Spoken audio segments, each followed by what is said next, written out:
part of your process. The right way is to know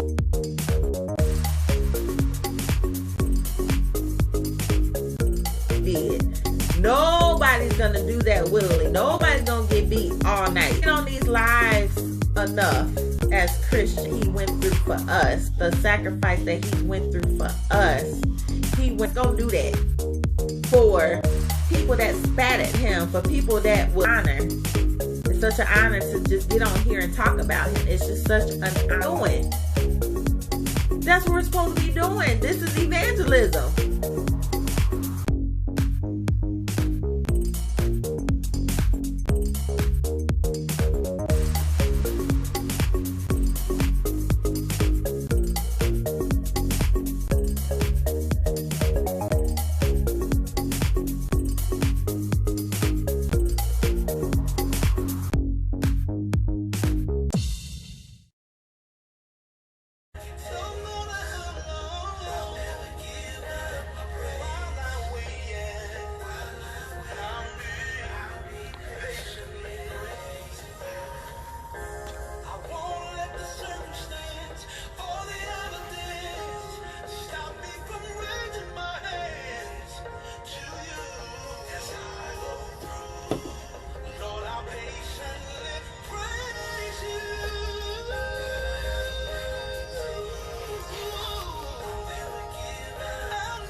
Hello, hello, hello. I think I'm on. I don't know why it's not showing.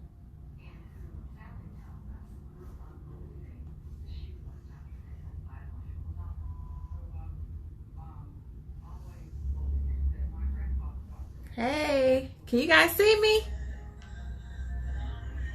Okay. Because I was wondering what's going on. My screen is just swirling like it's not taking. Hey, how you doing, Tiff? I'll start in a few. I'm on early, y'all, because I got something to do at 6. I got a class, so I kind of forgot. You know, someone reminded me, and then I also have like a whiteboard, so.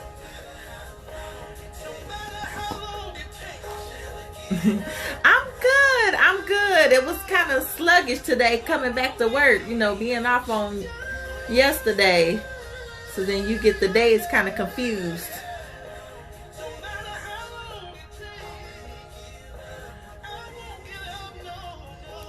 Hey, those that are coming in. Say hi.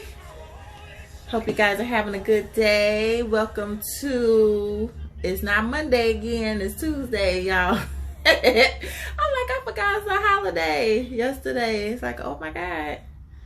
Hey, those that are coming in, hello. Hello. So, this week is different. You know, for those that are coming in, welcome to Emotion Monday. You know, like I said, it's a little play on words. Emotion, electronic motion. You know, sometimes the beginning of the week can be hard. The start of the week can be hard. We done went through things over the weekend. So this is just to help, you know, get people over the hump or have something to ponder on for the rest of the week. So that's why I called it Emotion. You know, Monday, and of course it's not Monday, it's Tuesday. But yesterday was the holiday, so you know, I just wanted everybody to enjoy their day. So this is different this week, you know, than the past weeks, because I was reading my book, which I thought that was just so powerful for me to share my book. It was not only healing for others, it was healing for myself. You know, it was, and then that is so funny when God gives you an assignment.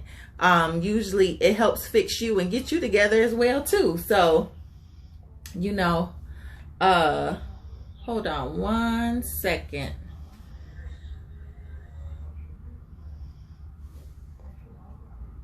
Okay.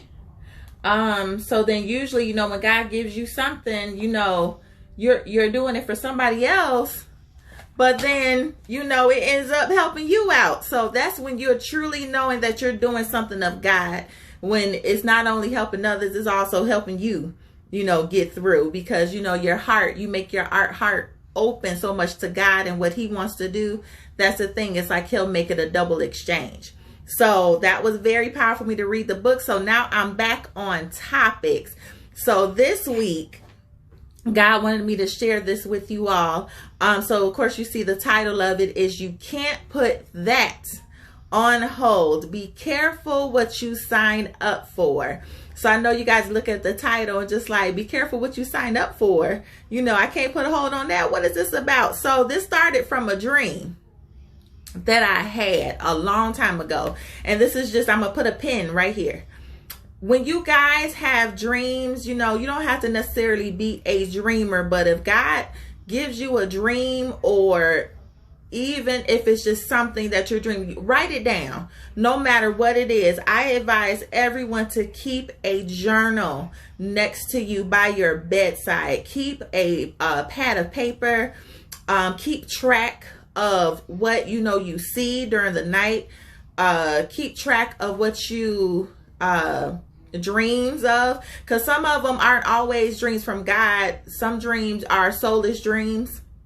I won't go into explaining, you know, dreams and stuff like that, but some dreams are soulless dreams. Some, you know, it could be coming from your emotions, but you still write it down, you know, because it could be something that you want to go back and look.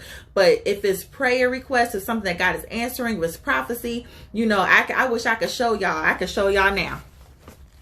These are my journals and notebooks that I have that have their specific purpose. You know, I have a notebook for poetry. I have a notebook, a couple notebooks for dreams. I have a notebook for my Bible studies. So it's good to always have something to write, and you will be amazed at something that you dreamed of today, and then 5 years later it makes sense. So let me go ahead and don't prolong it longer. But first I want to kind of go into a little teaching. No, I'm going to tell the dream. So the dream that I had it about maybe before I wrote my book. So I dreamt that I was in this like white building. It looked like a clinic. And then so I was walking in the building. I was bombarded by these men or whoever they were, you know, just trying to get me to sign something, you know. So they were just like, you know, just have a seat, you know, sign this, you know, little waiver, and, you know, we'll be able to take you into a room. So I'm like, okay, I obviously I had the dream and knew what I was there for. So I was sitting there on the chairs with my clipboard, signing. I didn't even read it. You know, and you know, that's dangerous, y'all. Y'all don't sign nothing without reading anything. So I was sitting in the seat and I was signing it, and then they escorted me to the room. So I'm like, okay. So what I signed up for, what I thought I signed up for, was to have my eggs frozen. You know, for some reason, that's what I wanted to do. You know, I wanted to, you know, and I think that's a form of, you know, people nowadays, what they do to plan families. You know, if they feel like they're in their career or they're busy doing something, they'll freeze their eggs. You know, and, you know, like, you know, when I want to have children, you know, and I decide to, then, you know, I can take them out and put them in. So I wanted to freeze my eggs. So as they laid me out on the table for the procedure and tried to put me under anesthesia, for some reason the anesthesia was not working, y'all. So I'm just getting nervous on the table, like, oh my God, they about to perform anesthesia. They about to cut me open, and I'm not knocked out all the way. So, you know, I'm just trying to like, well, maybe I'm panicking. Let me wait till this anesthesia works. So I'm laying on the table, and I'm hearing, you know, the surgeons, you know, on top of me. You know, I'm hearing them, and I'm looking up, and they're just saying, okay, we're about to take her ovaries out. That is not what I signed up for. I signed up for my eggs to be frozen. I did not sign up for my ovaries to be taken out. I'm sorry, y'all. This cat. I'm so sorry, y'all. I forgot to kick the cat out, and he is acting up. Hold on one second. Come on, you two. Come on.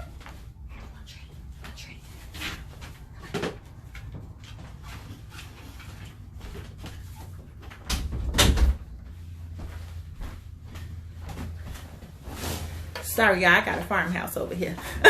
Anyway, so I'm laying on this table and I'm wondering, like, you try to take my ovaries out. So I hurried up and hopped off of the table. So of course you guys know that there's a ton of symbolism within that dream. So the first thing, I wanted to talk about, about that dream was just the fact that, first of all, I didn't know what I was signing up for. I mean, I knew what I was signing up for, but not me reading, being distracted. Something else happened that would have caused permanent damage to my destiny. So I think that's in the natural. God wants a lot of you all to carry something. And sometimes we feel like we're not prepared to carry it. So we're like, God, put this on hold. I'm not ready for this. And you can't decide, what you should birth out in what season. It's not your decision to make. Just because God has placed that ability for you to birth something, that does not mean that you can dictate when it will happen.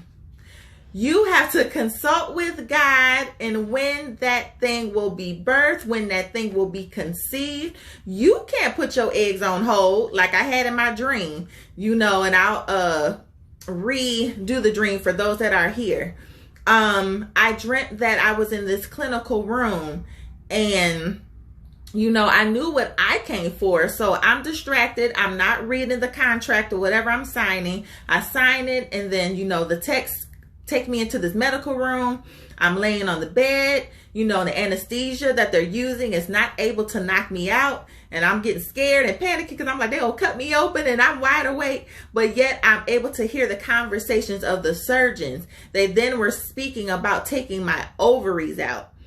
I signed up for my eggs to be frozen, not my reproductive system to be taken out. So if I wasn't so distracted, if I wasn't trying to give birth to things when I wanted to give birth to them, then, this thing wouldn't have happened. I wouldn't have put myself in these situations that will cause my, path to destiny to be jeopardized. You can't just take advantage of God using you and God, that you are a Christian, that you decide when you gonna give birth to something or when you gonna carry something. You have no control over that. So I just want to go into a bit of teaching, and God, as I was wanting to teach this, God spoke about, when you think about the barren women in the Bible, and it's not, when we look at how the women were barren in the Bible, it's not how we view it as infertility. Most of the times it was looked at as a withholding of blessings, a punishment, or a curse from God. That's one aspect. And then I want to get to this aspect. This is barrenness can be served as a foreshadowing, a prediction of a miraculous birth. So looking in the dream, I have to have been, mind you, I'm not even pregnant. But the fact that the seeds were dangerous to the enemy, they have not even come into conception. My eggs were a threat to the enemy. He knew what I could carry. And I want to just tell some of you guys that the enemy knows what you are able to carry, and that's the thing, he wants you to withhold. So the fact that you kind of came into agreement with that, you came into agreement with that okay, yeah, I'm gonna freeze my eggs, I'm gonna put it up, and then he can try to take your reproductive system out. Just because you compromise, you put yourself in that position of being on the surgery table and having the enemy do what he wants to do. You want to do it, but you came into this agreement, with, okay, well, if this is going to help me, because I'm too busy doing this other stuff right now, and I can't produce and conceive what God wants me to do. No, it's purpose first. And all that other stuff is secondary. You can't decide what are you going to do with God's promises. And that's the thing, with the women that were barren, the foundational mothers, Sarah bore Isaac, Rebecca bore Jacob, and Rachel bore Joseph. These are foundational mothers that experience barrenness, to a point where it had to be in a point in time, and a point in season for them to conceive and give birth. It wasn't nothing that they did wrong. It's just that they were going to birth something so big. So how dare we put our seeds on hold? How dare we try to freeze our eggs? If you try to freeze and prolong the ability right now of reproducing, you are jeopardizing the ability to give birth. Yep, I was going to get into that. And then you go into Samson's mother. They don't give her a name in the Bible. And then, Hannah and Samuel, and then Elizabeth, John the Baptist. It is so many that birthed this miraculous thing. But the thing is, when I had that dream, the fact that the enemy was so just, was intimidated by seeds. Do you know? How are you intimidated by something that is not even a formation yet? You are intimidated of what can be. So we have to know that the enemy knows our potential. He knows what we can carry. Don't think that, the enemy attacks when it's conceived and when it's carried. And this is very befitting for this month. We know the 9th month, the number 9, it's a birthing month. September. So this is so befitting. I just thought about it today. It's both befitting for me to think about that today, because I think people think that they can hold off on giving birth to something. You cannot hold off on giving birth to something. This is the prime season and the prime time for you to give birth, for you to, if not, where I'm talking about this dream about the eggs and everything, this is the prime time to conceive something. Don't freeze your eggs, y'all. Don't think, okay, well, I got time. Let me do this first, and let me get this business out the way, and I can do whatever I want with my eggs. I can do whatever I want with this business plan. I can do whatever I want with this dream. I can do whatever I want with, this blueprint, this drawing. I can do whatever I want with this vision board. I can do whatever I want with with the prayers. God will give it to me when I'm ready. No, God gonna give it to you when it needs to be put out on the earth. Point blank, period. He is going to give it to you when it's time to be put in place on this earth. That is it. He's not going to do it when you have time, when you feel ready, when you stop being scared. He does it in his time. So let me get to, I think I spoke about that. My points, we can't take for granted our ability to conceive just because we have the parts. How do you know you'll be able to do what God wants you to do now, later? You have the brain capacity now. So produce it now. Don't wait till later and then you start having issues. You start forgetting stuff. You don't remember anything. Do it now while you have the parts. Your hands are working before anything creeps in. And I'm not declaring nothing on anybody, but before even arthritis or anything start doing it. Start writing it. Start typing it. Start drawing it. Start making it. Hands are very valuable. Start cooking. Tuesday you doing it. Start rolling them egg rolls. Start just stirring. Just use what you have while you have it. Don't think because, I always have a great memory. My hands work. I can walk. I can do this and now. Do it now. Hey, Keisha. Guys, yep, that's right. And yep, my sister, babies not born on time can suffocate. That's right. That's exactly right.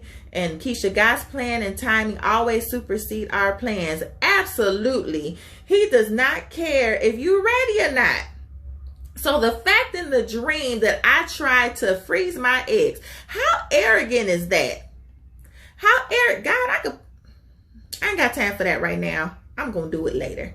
How prideful and arrogant is that? That I'm taking advantage and I'm going to do it on my time. Like, God, this is mine. You gave it to me and I can do what I want with it. Absolutely not. Who's the one that gave you the ability to produce? God. So how you gonna tell him what to do with what he put inside of you? You cannot.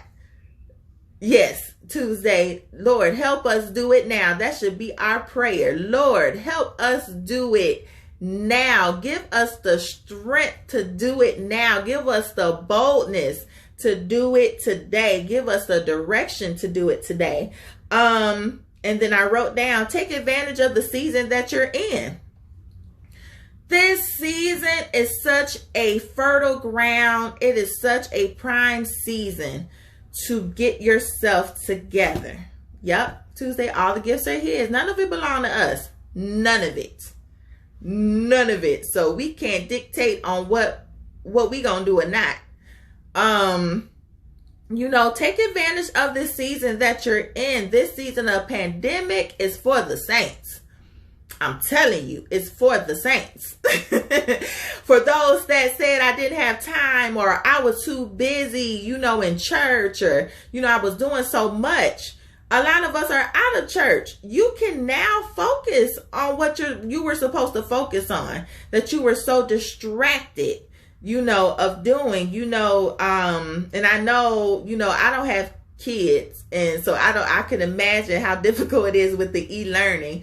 But the fact that you may not have to pick them up and run them everywhere, and and everything, that kind of works a little bit. I would think, y'all tell me if I'm wrong.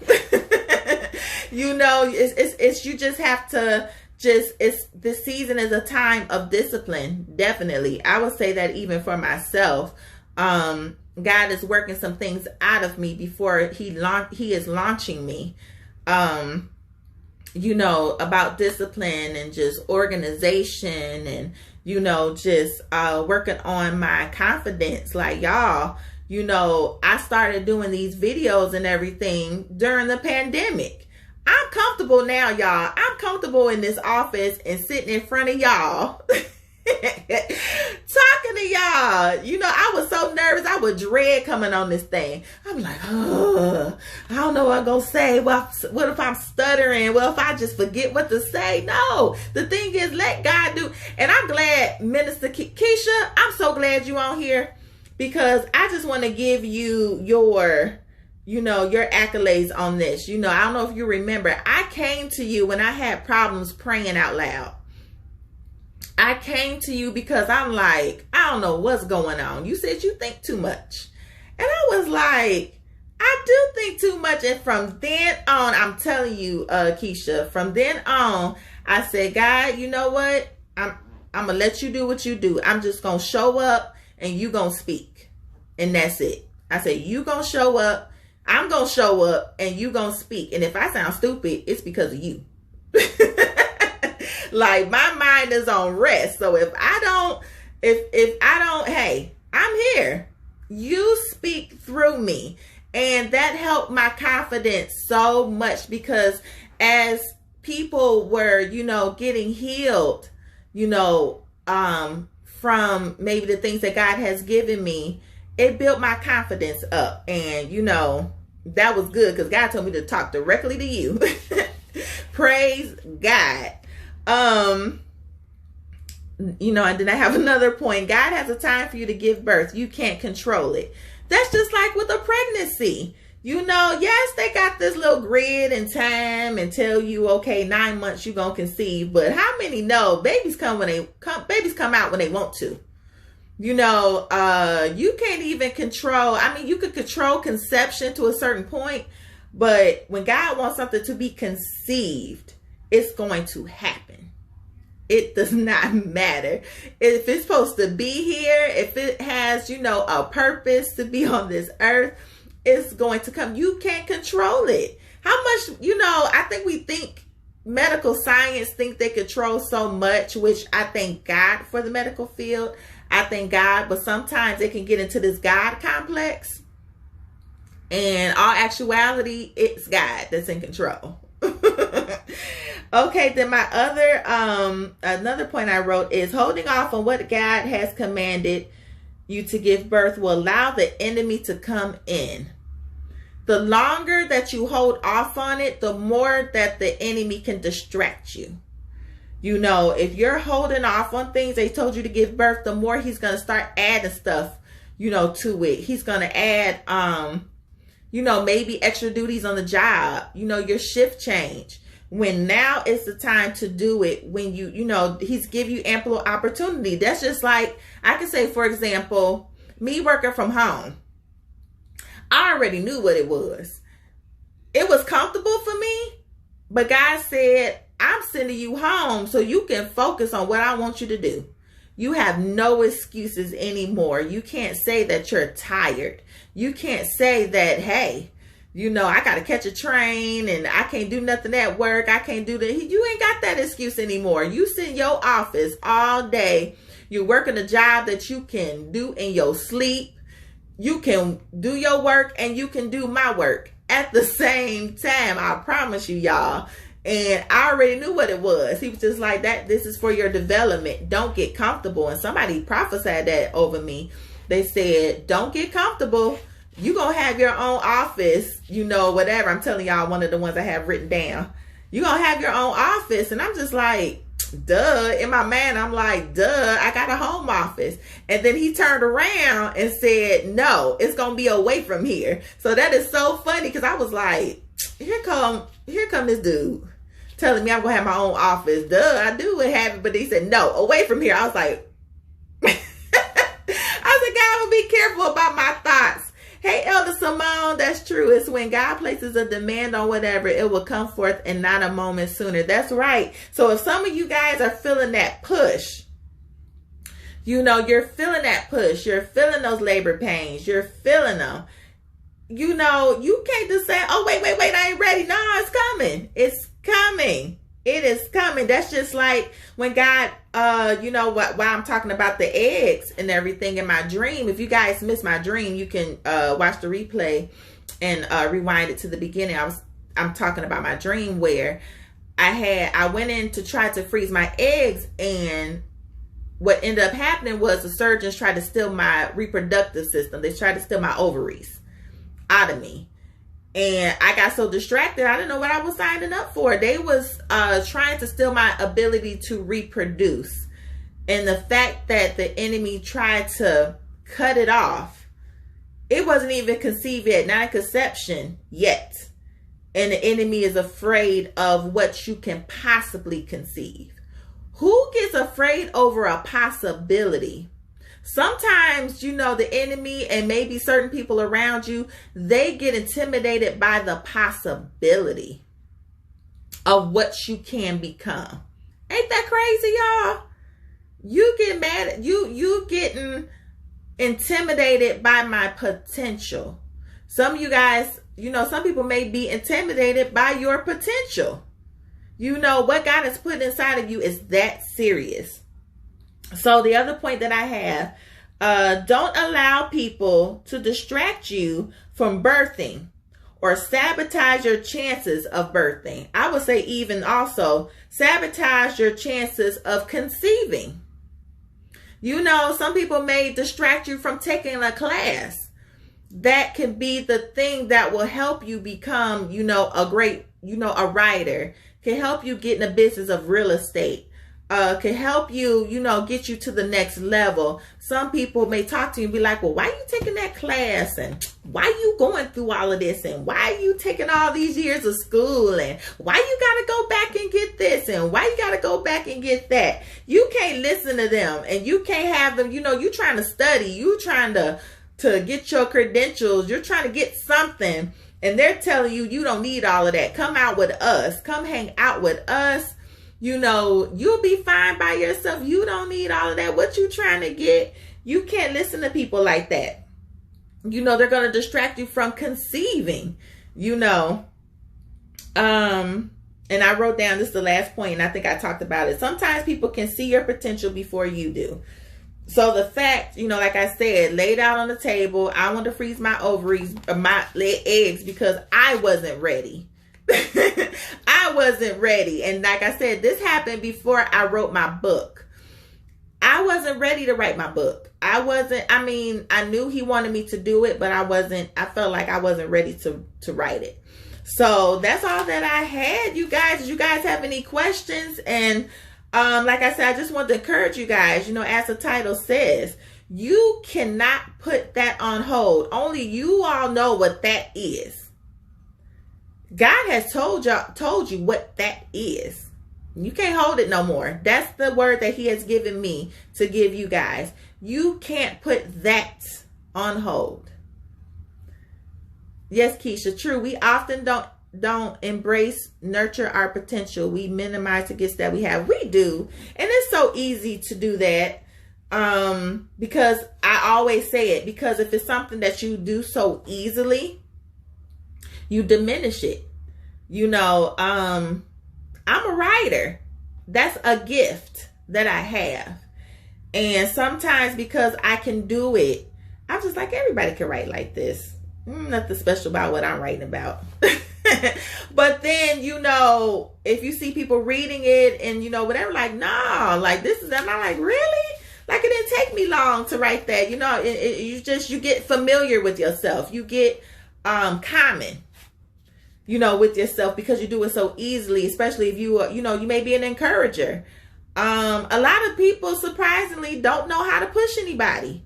They don't know how to encourage anybody. They don't have the words to say to somebody because they're all about themselves.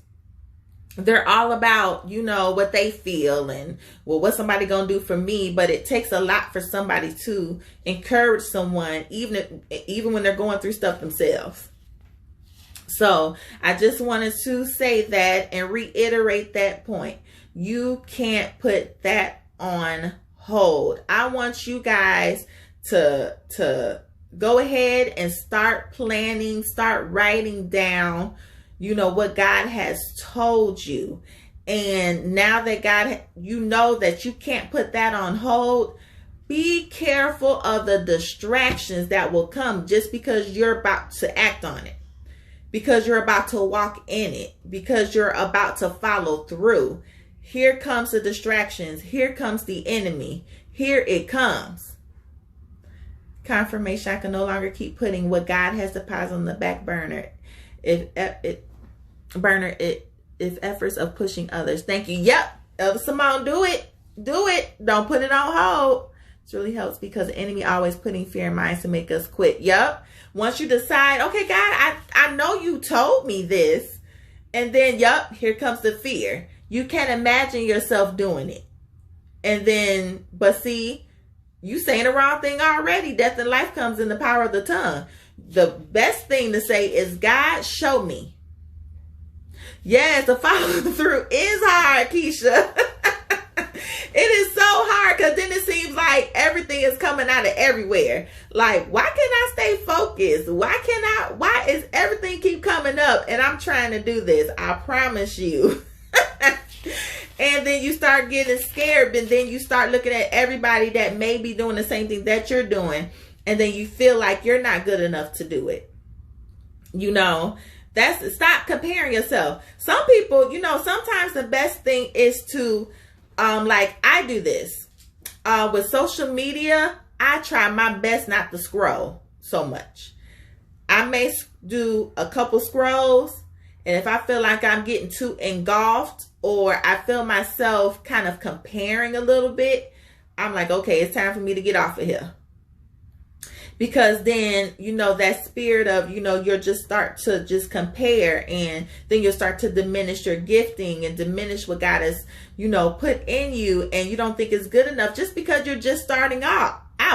You know, God told me, despite not the small beginnings, You know, despise not the days of small beginnings. That is one thing that he has told me. Because it's training. It's training ground. It's teaching you so much. Some people should be thankful. Be thankful that you're going to be small. Start small. Because when you make mistakes, at least it's enclosed. At least it's minimal. You know, everybody is not watching you make these mistakes. So then you learn from them. So, you know, it's a benefit of being small, of starting small. Like, you know, this group that I have, you know, I'm trying to be consistent in it, but I'm learning so much, you know, in it. I'm learning so much. And, you know, and I'm still hiding because I don't be sharing these things on my regular page. You know, I talked to Sister Tuesday about it. You know, we were talking about us being hidden, you know, and that's a major part. Stop trying to have what God told you to put out, too. That's another thing. Stop hiding, y'all. Stop hiding. How is it going to help anybody if we hiding, y'all? You know, stop hiding. How is it gonna help somebody? You just saying, okay, I did it, God, but I ain't shared it, and you know, can't nobody see it. I did it. Don't make God work so hard, y'all. Be obedient. Be obedient to what he has told you to do, and don't have. But in this season, you cannot put that on hold, whatever it is. Yep, it's spiritual weight training. Definitely. Definitely. Small space. Work your muscles. Work your muscles. Does anybody else have anything to add? Any more comments? I was going to hold y'all long because, like I said, I do have a class in a few minutes. But I just wanted to get on here and say that, you know, at first I was going to hold it off again because I'm like, well, maybe I'll do it later. Maybe I'll do it tomorrow. But nope. See, God won't see putting stuff on hold. I couldn't put this on hold. So let me know if you guys have anything to add. Like I said, you know, at first I started off with this thing like, God, I'm only going to come on here. I was coming on here random times, y'all. I didn't want to dedicate a day because I was totally going off the leading of God. He wanted me to get on here. But I was like, well, God, if you give me something, if I don't have anything for the week, I'm not getting on here. So when I said that, I said, you know, well, what day did you want to give me? He told me. I said, well, what time? He said, Monday. You know, that's 6. I'm like, oh, Mondays. But he said Monday at 6. And it's been working. And he's giving me something every time. And that's the thing. When God gives you something, he makes provision. He keeps confirming that he told you what he told you. You know, he'll provide that for you. He'll provide you material. You know, he'll give you what to say. You just have to, you know, I would say in my instance, give me what to say. You know, because I could imagine myself doing this in a million years. I would rather hide behind paper and blogging. And that's the thing. I've been neglecting my blogging a little bit, y'all. So I have to perfect my organization stuff, you know, so. Oh, I'm glad you guys enjoyed it. So I'm glad you guys joined me for Emotion Mondays. As I said, emotion, electronic motion, you know, the beginning of the week, I like to give something for you to ponder on, some goals to achieve, you know, just anything that will boost your morale a little bit, make sense of what you're feeling. So I thank you guys for coming in. Whenever God gives me what to talk about Monday, I'll be sure to put it on here. So thank you guys. If you have any questions, I said I was going to start doing this. Inbox me, email me at RelindaMcCoy@thepofme.com. Or, you know, I do have a website. It's thepofme.com. I have a lot of things on there, guys. I have merchandise. I have my book.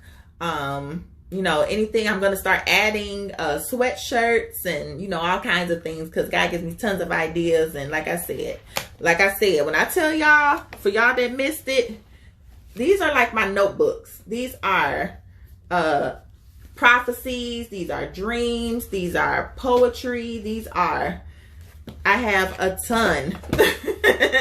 So you guys, you know, that was another thing. You guys get a notebook by your bed and, you know, get ready for God to pour into you this month. So thank you guys for joining in. You guys have a